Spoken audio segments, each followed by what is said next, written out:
শুভ সকাল বন্ধুরা, আমি আসলাম গ্রামের বাড়ি। তো শুভ সকালটা অনেক সুন্দর। তো সকালে ব্রেকফাস্ট করে আমি রাস্তায় বের হলাম। তো সকালের শিশিরের ছোঁয়ায় হাঁটতে অনেক মজা লাগতেছে, অনেক ভালো লাগতেছে। তো গ্রামের পরিবেশটা অনেকটা আমার কাছে ভালো। তো এই গ্রামেতে ছোটো থেকে বেড়ে ওঠা সকলটাই। তো বাড়িতে আসলাম, এই জ্বালা ফালাইছি, এটি দেখতেছি। আর সকালবেলা একটু হাঁটাহাঁটি করতেছি, অনেক ভালো লাগতেছে।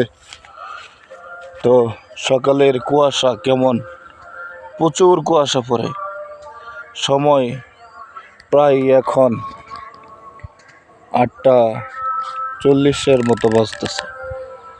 একটু আগে দেখা যাচ্ছে যে রৌদ্র উঠলো। তো এখন রোদ একদমই নাই, রোদ এখন কমে গেছে। আর কমে গিয়ে কুয়াশাটা একটু বৃষ্টির মতো হচ্ছে।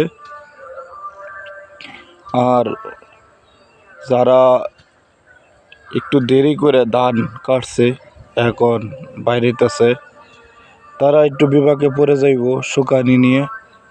কারণ রোদ না থাকলে তো শুকানি সম্ভব না।